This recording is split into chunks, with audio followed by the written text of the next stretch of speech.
نستعينه ونستغفره ونعوذ بالله من شرور أنفسنا ومن سيئات أعمالنا من يهده الله فلا مضل له ومن يضلل فلا هادي له وأشهد أن لا إله إلا الله وحده لا شريك له وأشهد أن محمدا عبده ورسوله يا أيها الذين آمنوا اتقوا الله حق تقاته ولا تموتن إلا وأنتم مسلمون يا أيها الناس اتقوا ربكم الذي خلقكم من نفس واحدة وخلق منها زوجها وبث منهما رجالا كثيرا ونساء واتقوا الله الذي تساءلون به والأرحام إن الله كان عليكم رقيبا يا أيها الذين آمنوا اتقوا الله وقولوا قولا سديدا يصلح لكم أعمالكم ويغفر لكم ذنوبكم ومن يطع الله ورسوله فقد فاز فوزا عظيما أما بعد فإن خير الكلام كلام الله عز وجل وخير الهدي هدي محمد صلى الله عليه وسلم شر الأمور محدثاتها وكل محدثة بدعة وكل بدعة ضلالة وكل ضلالة في النار. My dear brothers and sisters, so we continue with the seerah of the Prophet sallallahu alaihi wasallam, and last time we started talking about the battle of Mu'tah. It is the worst and the greatest battle that the Muslim faced at the beginning of the time. As we mentioned, that the Prophet ﷺ sent the amount of 3,000 of the Sahaba, 3,000 of the Sahaba, and this is what Rasulullah ﷺ and the Sahaba could afford to face the Roman. Why? Because Rasulullah ﷺ sent a messenger to them by a letter, and then everywhere in every nation, every country, they know that we don't harm the messenger, whatever he is. It's a protocol that, and then what happened? They killed him. Okay, the ally of the Roman, so they killed that messenger. By the name of Al-Harith ibn Umayr radiyallahu anhu. So Rasul he wants to teach them a lesson. This action, they shouldn't do it. But even Rasul he sent 3,000 of the Sahaba, and then he gave the advice to the Sahaba, and he made as a leader of that army Zayd ibn Haritha. Zayd ibn Haritha, as we know, is very young. And he used to be called the son of the Prophet ﷺ at the Jahiliyyah. But after that, it is prohibited to adopt, to take someone that is not your son and then you make him your son. That used to be in Jahiliyyah, but now in Islam, so it comes a revelation that this is not accepted. And then that used to call him the most beloved to Rasulullah ﷺ. He was the leader of that army. And then he said, if Zayd is killed, so then Ja'far ibn Abi Talib will be the leader. And if he is killed, then Ja'far, so then that will be Abdullah ibn Rawaha radiyallahu anhum ajma'in. So here Rasul ﷺ stopped. And he didn't say if Abdullah ibn Rawaha is killed and so.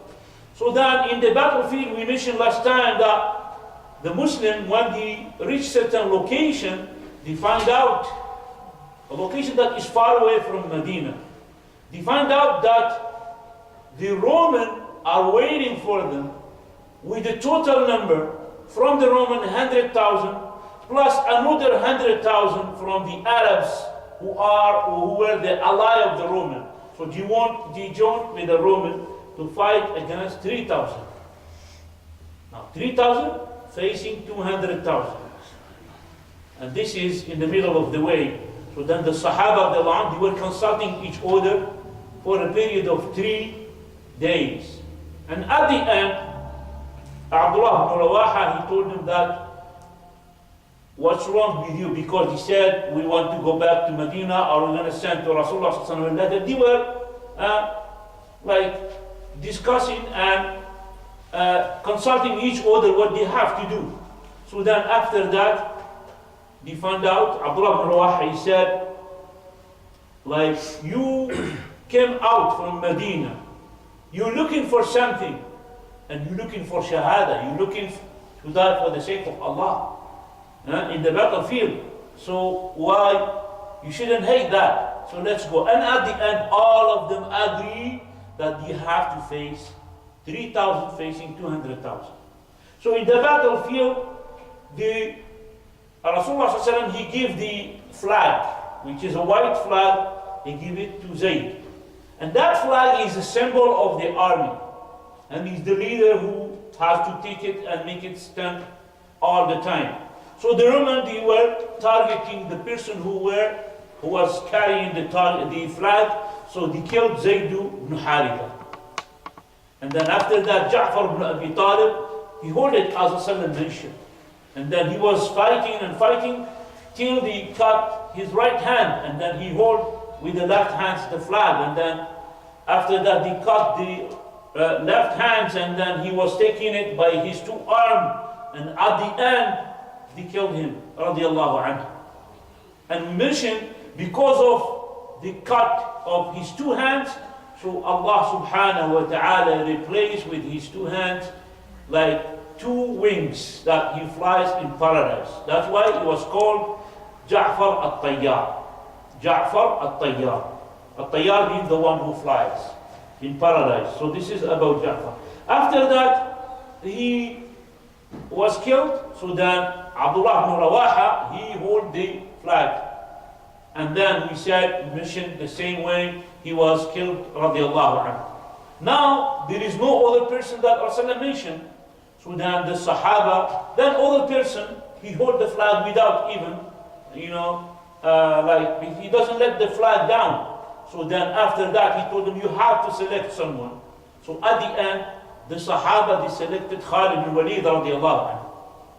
And Khalid bin Walid, as we mentioned in the Battle of Uhud, he used to be a strong warrior, like someone who fight. He has a strong skills fighting.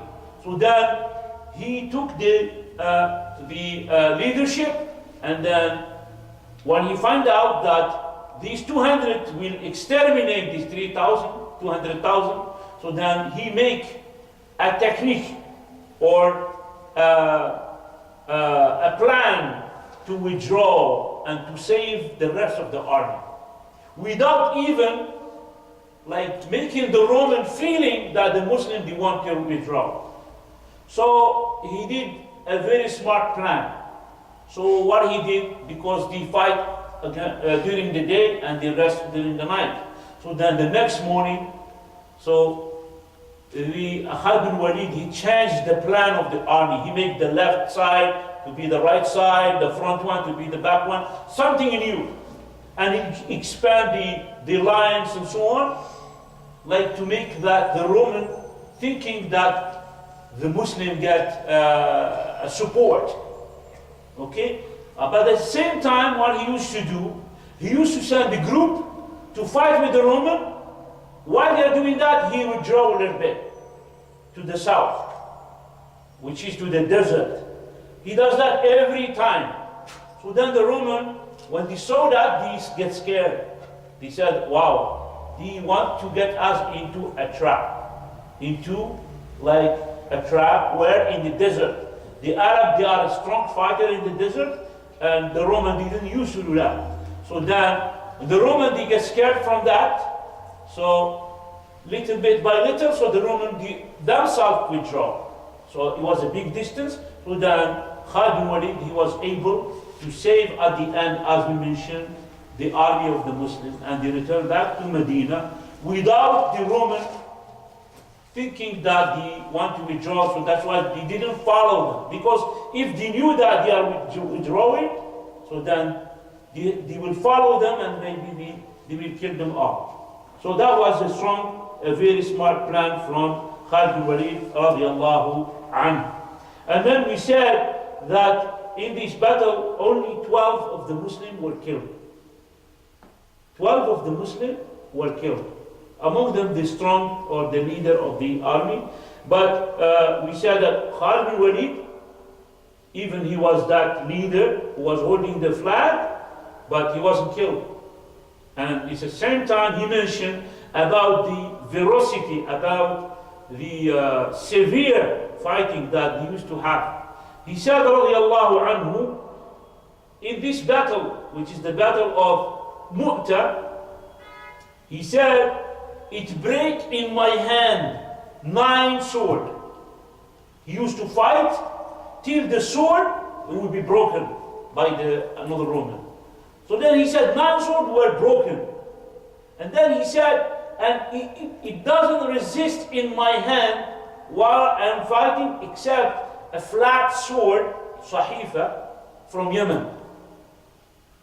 Only that sword, it was well made by, the way there is a technique to make sword, so it was very strong. He said, only that sword that resists. So that shows how the ferocity, how the fighting was. And then even it shows also what are the skills of Khalid bin Walid fighting.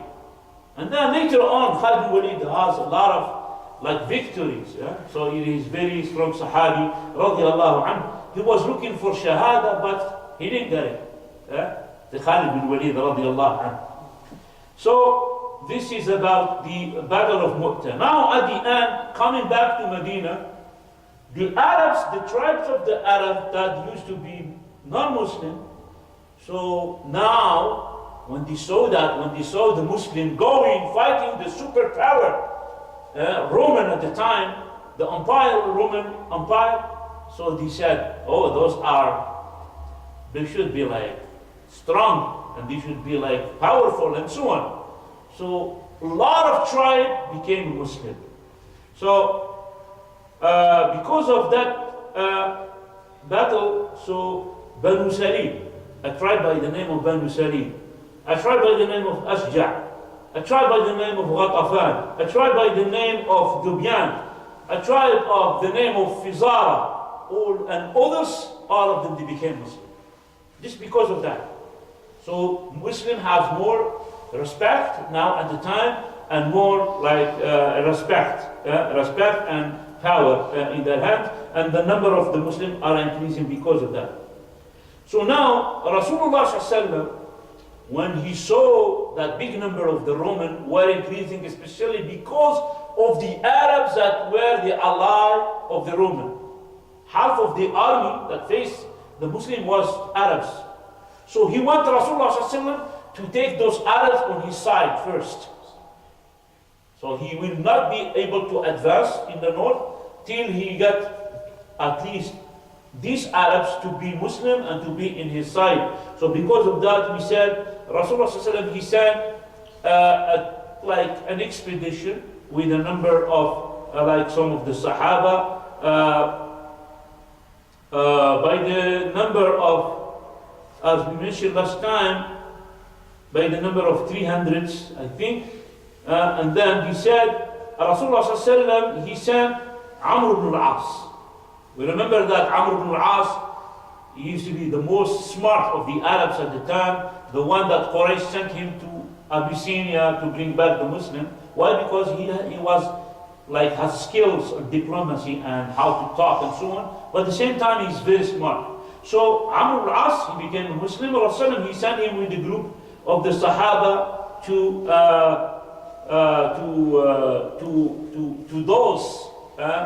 those surrounding, to try to bring them back to Islam and to be in the side of the to the Muslim.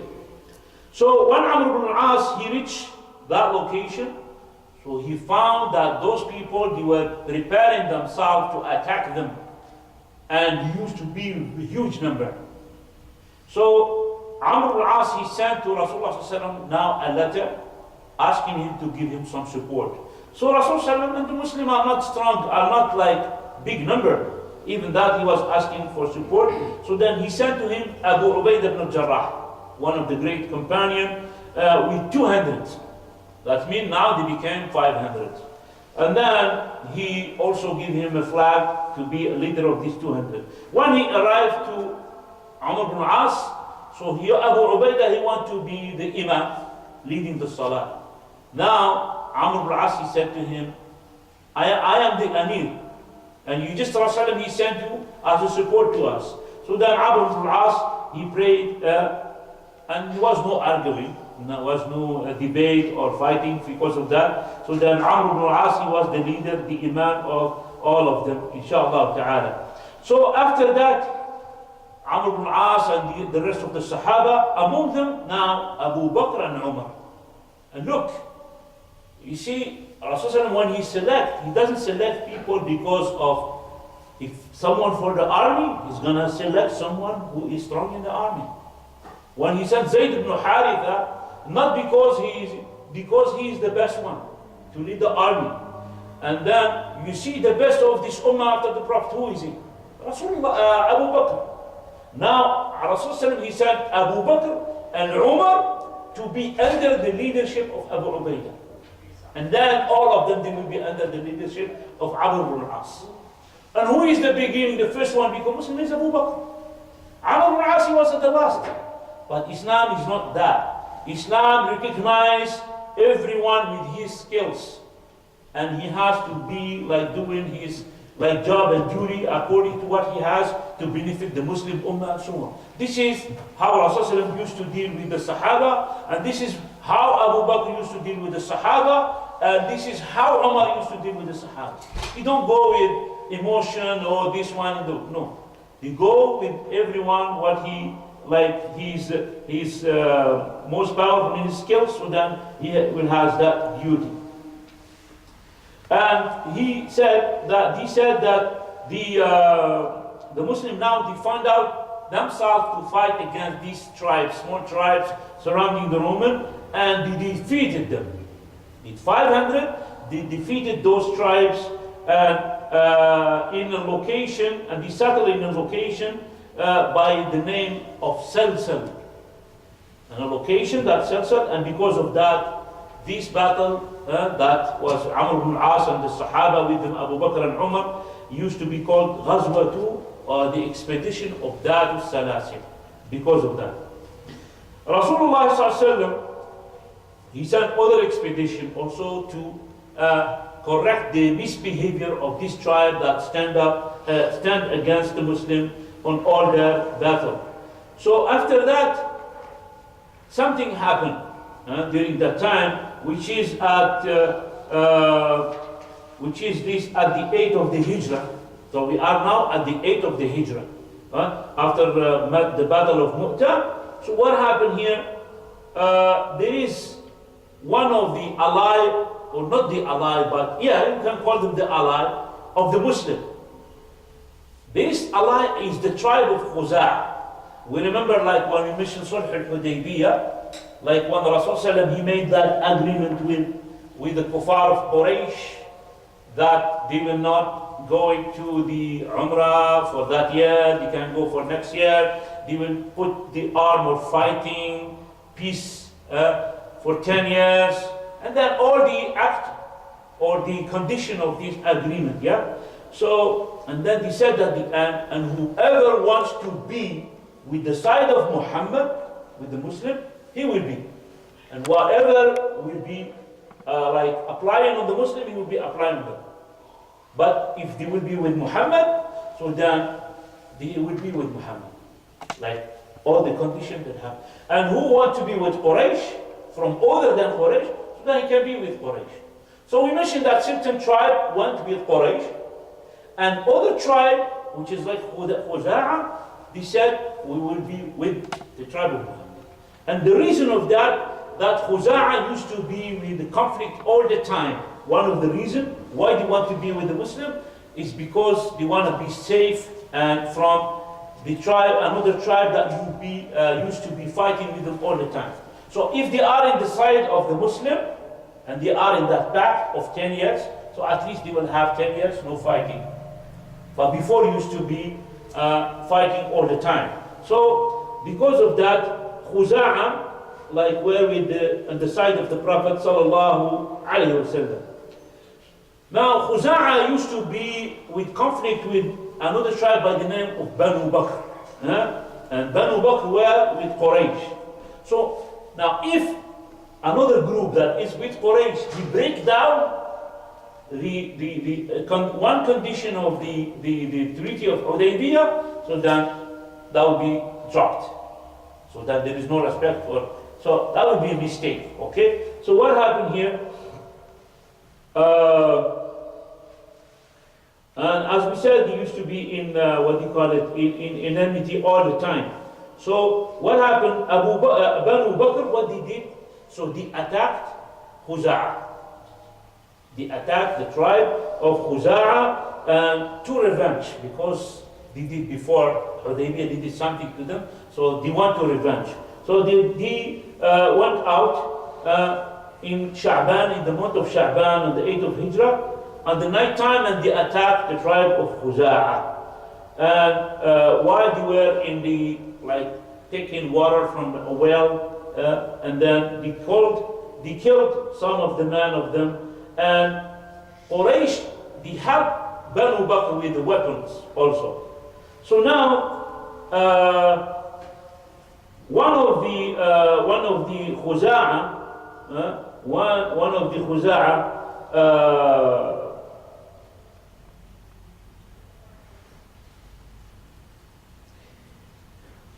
Amr ibn Salim al-Khuza'i, he was able to exit or escape from, he was safe from killing, and then he went to the Prophet sallallahu alaihi wasallam. So now Khuza'a is at the side of the Muslim, and then Amr ibn Salim al-Khuza'i from Khuza'a, so he went to Medina to talk to Rasulullah sallallahu alaihi wasallam, and he said, he was complaining to him. But the way he complained, he said a poem to Rasulullah sallallahu alaihi wasallam. Now, I'm not going to say that poem, but in that poem, he said that we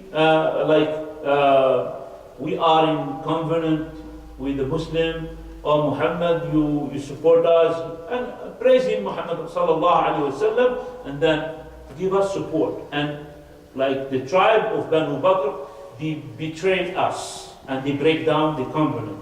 So Rasulullah sallallahu alaihi wasallam, he said, "Nusirta ya Amr ibn Salim." He said, "You get support, O Amr ibn Salim." After he heard that, and then Badil ibn Warqa al-Khuza'i, so he exit another man from Khuza'a, till they came to Rasulullah sallallahu alaihi wasallam, and then they told him the whole story.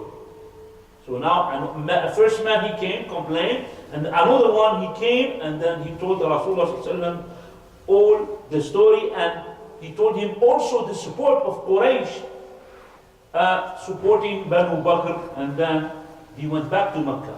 So Rasulullah now he is in knowledge about everything. So Abu Sufyan now, because this Banu Bakr, they did their action independently. He's not. Now Abu Sufyan is the leader of the tribe of Quraysh. He is a leader, and he is smart, by the way. Otherwise he's not going to be a leader. So he went to Medina to try to fix what happened. Because you know that the contract will be broken. So he wants to renew the peace treaty.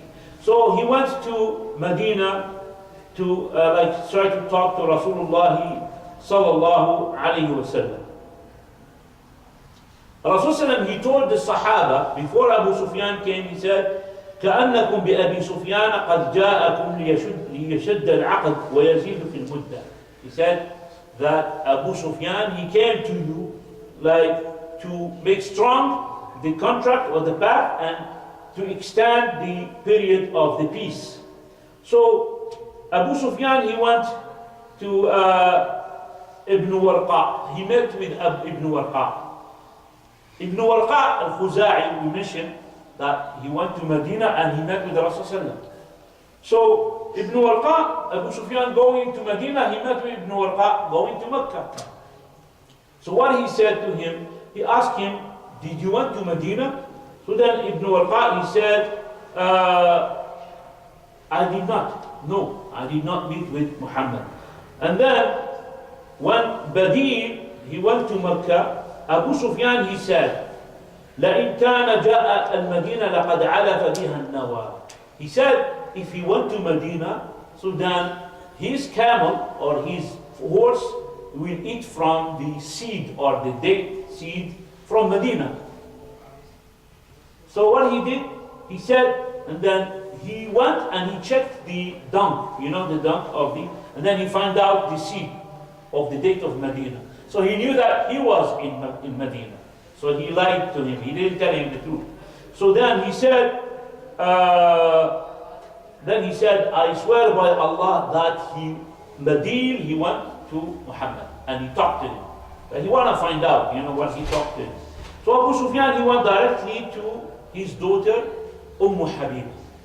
And Habiba, she is the daughter of Abu Sufyan, but she was Muslim. Not only was Muslim, but she was one of the wives of the Prophet ﷺ. So she went to his daughter, Habiba, and he sat on the bed of Habiba, where also the bed of the Prophet ﷺ. Then she told him,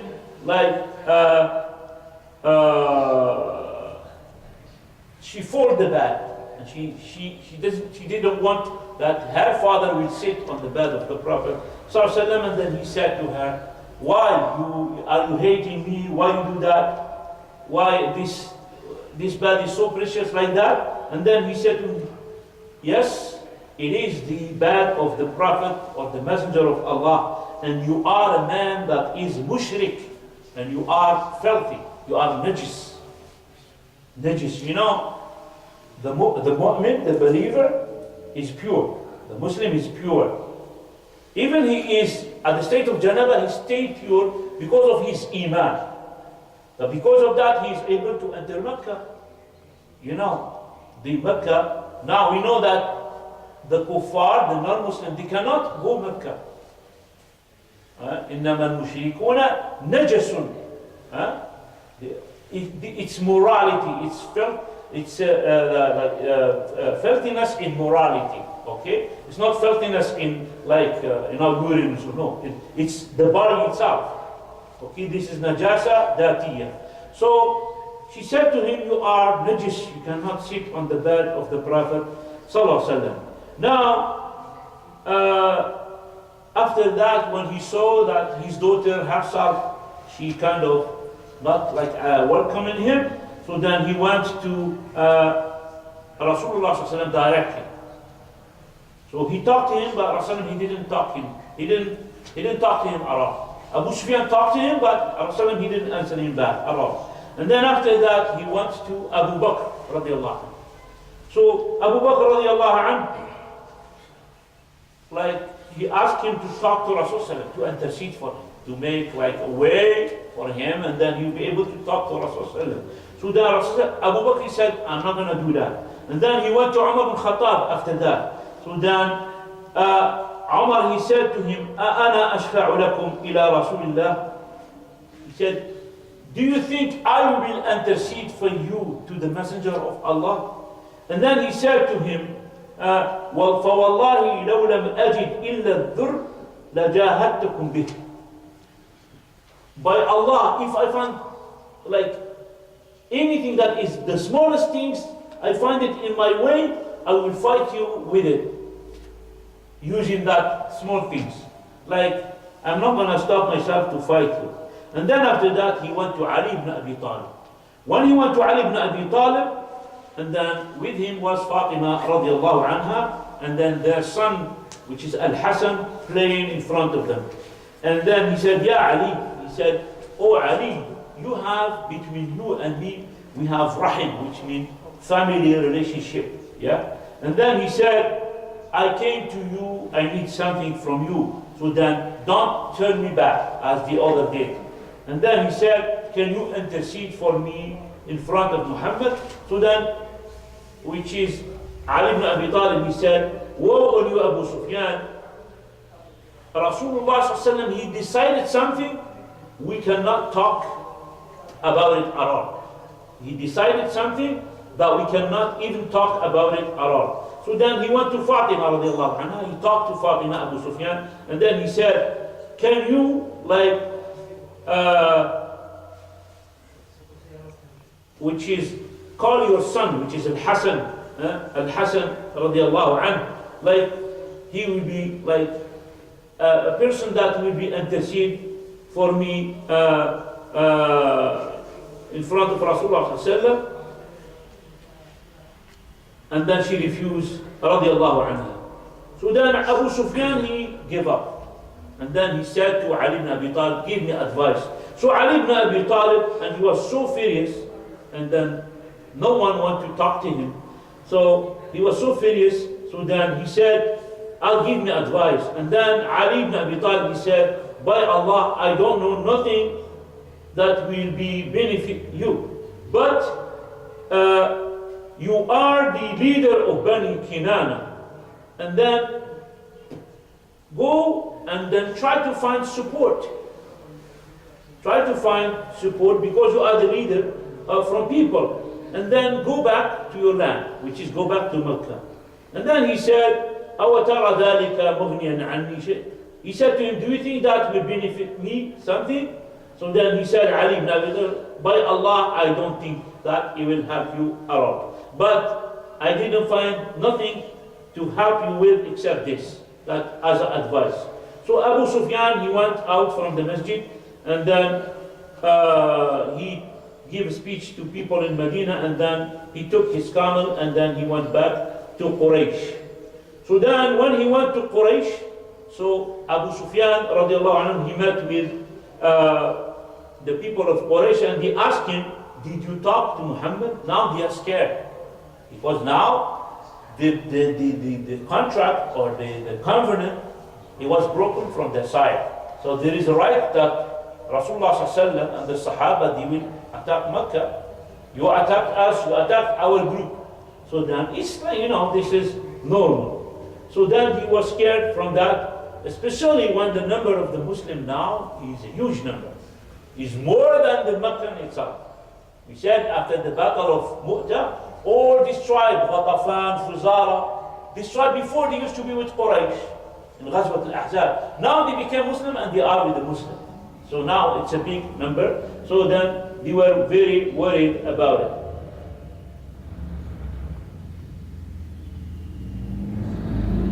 So Rasulullah ﷺ, he prepared, which is himself and the Sahaba radiallahu anhum, to conquer Mecca. Now this is like conquering Mecca and to take over Mecca. But Rasulullah ﷺ, he did that at the beginning in a secret way.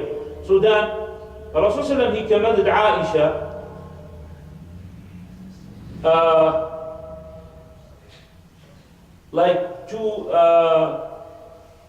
to prepare for him, which is his when you go travel, you take your provision, you take your clothing, all the things that you need for him. He asked Aisha, he commanded Aisha to prepare for him 3 days before the news came to him.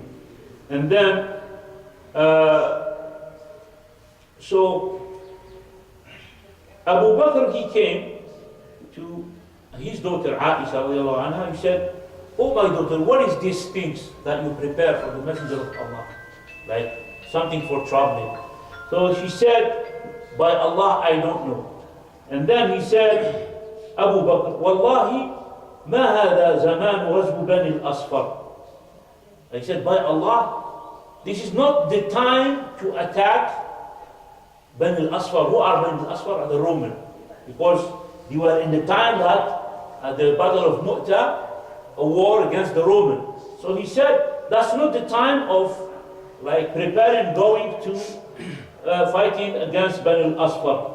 He said, where Rasulullah sallallahu alaihi wasallam preparing himself to go? And then she said, Aisha, I don't know.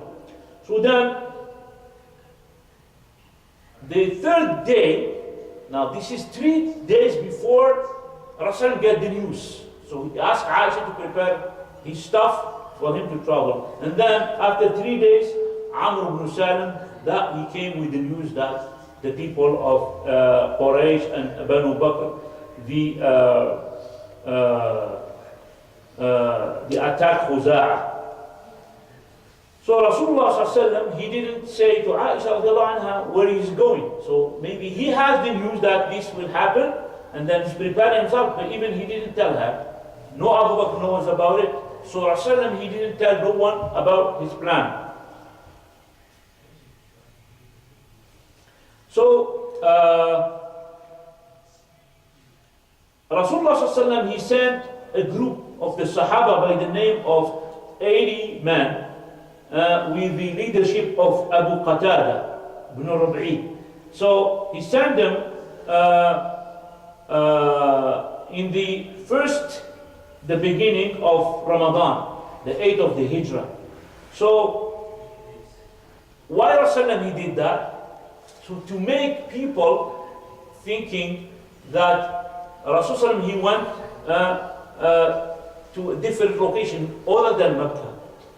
It was kind of, as we said now, you try to deceive someone. So instead of going east, you go in west. The reason why, he wants to make these people thinking that he doesn't want to attack Mecca. So this is one of the techniques that Rasulullah used to do.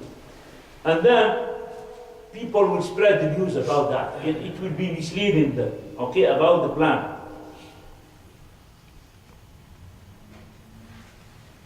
So Hatib ibn Abi Balta'a, now one of the companions, he was in Medina, so he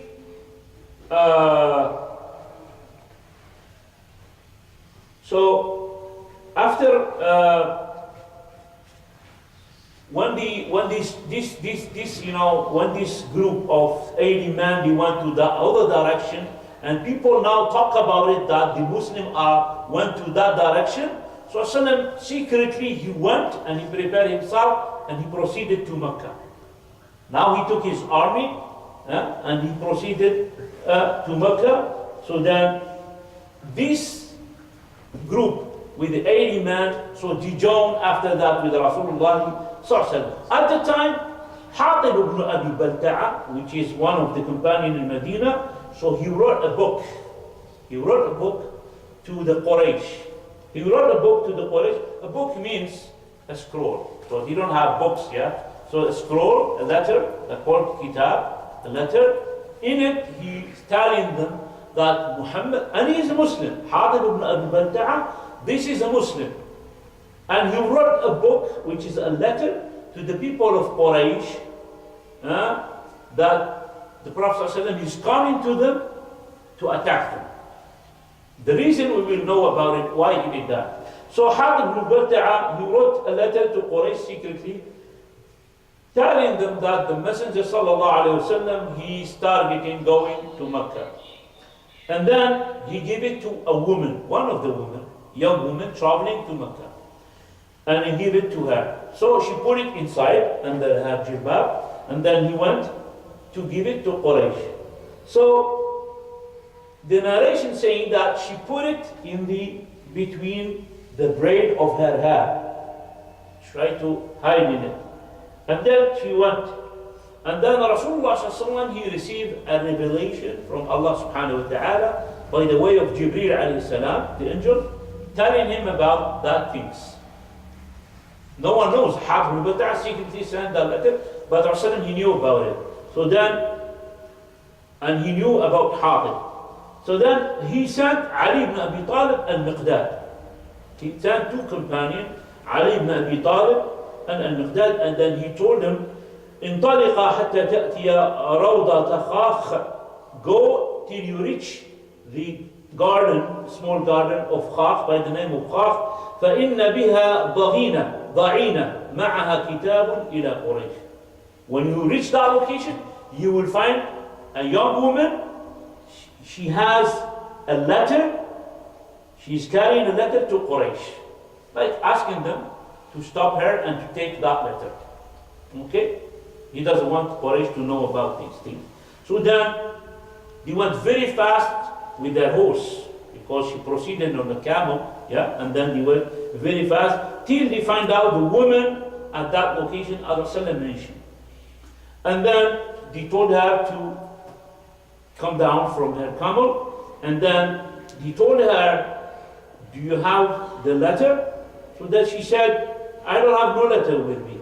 So then they looked in the camel, in their stuff, they didn't find nothing.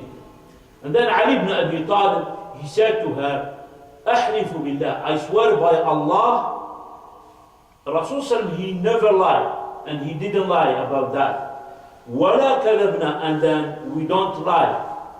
And then he said, Ali ibn Abi Talib, Wallahi latukhrijanna al-kitab, by Allah, you give us the letter that is with you, or you take it, you get away from whatever you're hiding it, or we will take off your garments off, and then we'll search you. This is, Ali ibn Abi Talib in a serious way, so she gets scared. She doesn't want to that. So she gets scared and immediately she took it away and then she gave it back to them. So to Ali ibn Abi Talib, and then they took it to Rasulullah sallallahu, and then they found out the letter of Hatib writing min Hatib ibn Abi Balta'a, from Hatib of Abi Balta'a, the son of Abi Balta'a, ila Quraysh, to Quraysh, and then telling them like about the news that Rasulullah, he is targeting them and he is going out to attack Mecca. So then Rasulullah, he called Hatib with the proof evidence. What is it? And then he asked him, what is this, O Hatib? What is this? You wrote this. So then he said, don't rush on me, Ya Rasulullah. Now Hatib, he gave the reason why he did that. And then he said, Wallahi inni la mu'minu billahi wa rasulih. By Allah, I believe in Allah and His Messenger. وَمَا ارْتَدَدْتُ وَلَا بَدَّلْتُ. And I did not leave my religion and I did not change my religion. I still a Muslim and believer. But I am a person that was like a person that was, I don't have a lineage in Quraysh. I am a strange person that I was added to Quraysh, so I am a very weak person. I don't have a support. Like Rasulullah, he has the whole tribe of Banu Hashim behind him, yeah? And his uncle supporting him and so on. Al-Abbas, Abu Talib and so on. Or, but Hatib al-Balta'a is alone. He was just added to the tribe of Quraysh living with them, so he was very weak, yeah? So he said, لَقَدْ كُنْتُ مْرَأً مُلْسَقًا فِي قُرَيْشٍ لَسْتُ مِنْ أَنفُسِهِمْ. I am not from them. And then he said, وَلِي فِيهِمْ أَهْلٌ وَعَشِيرَةٌ وَوَلَدٌ. And I have family that are in Mecca, and I have some like stuff in Quraysh, in Mecca. وَلَيْسَ لِي فِيهِمْ قَرَابَ يَحْمُونَهُمْ. And I have no family or support that will protect them. If now the Muslim attack Quraysh, and then they could kill my family as a revenge. So he said, Umar ibn Khattab, when he heard that, he said, leave me, Ya Rasulullah, I will cut his neck, which I will cut the neck of Hatib ibn Balta'a. فَإِنَّهُ قَدْ خَانَ اللَّهَ وَرَسُولَهُ. And this, he betrayed Allah and His Messenger. وَقَدْ نَافَقْ. And then he became munafiq. So this is the sin of Umar ibn Khattab immediately. So then Rasulullah, he said to Umar ibn Khattab, إِنَّهُ قَدْ شَهِدَ بَدْرًا. Surely he attended the battle of Badr. So we know that the battle of Badr, it was the first battle that that was victorious, and the people who participate in that battle, like the strong believer. At the time of weakness, and Allah gave them victory. So he said, it's a credit for him. He said he attended Badr. And then he said, وَمَا يُدْرِيكَ يَا عُمَرُ. What make you know, O Umar, لَعَلَّ اللَّهَ قَدِ اطَّلَعَ عَلَى أَهْلِ بَدْرٍ. Maybe you don't know, Ya Umar, maybe Allah, He looked at the people of Ahl Badr, the one who participated in the battle of Badr, and then He said to them, maybe, He said, اعملوا ما شئتم, do whatever you want, and this I forgive you. Well, the meaning of that Rasulullah mentioned to Umar ibn Khattab, maybe Allah subhanahu wa ta'ala, even Hatib ibn Balta'a did that, maybe Allah will forgive him, because he is from the people who attended the battle of Badr. So that's the reason. So then Umar ibn Khattab, he cried when he heard that. So then he said, Allahu wa Rasuluhu a'lam. So now this is about which is preparing going to Mecca. And then what happened? And Rasulullah, he tried to keep it secretly, but Hatib ibn Balta'a, he sent the letter. Even with that, he stayed also secret, because they didn't get the news about it. So inshallah ta'ala. So then, on the 10th of the month of Ramadan, the 8th of the Hijrah, so Rasulullah sallallahu alaihi wasallam, he went to Mecca with him 10,000 of the Sahaba radiallahu anhu, and then he replaced in Medina as the leader Abu Dharr al-Ghafari radiallahu anhu. So inshallah ta'ala, we stop here. We see before entering the Mecca, inshallah ta'ala, and then so we stopped at the army of the Muslim, like moving toward Mecca. Okay, inshallah ta'ala, because Ramadan will be inshallah ta'ala next week. So we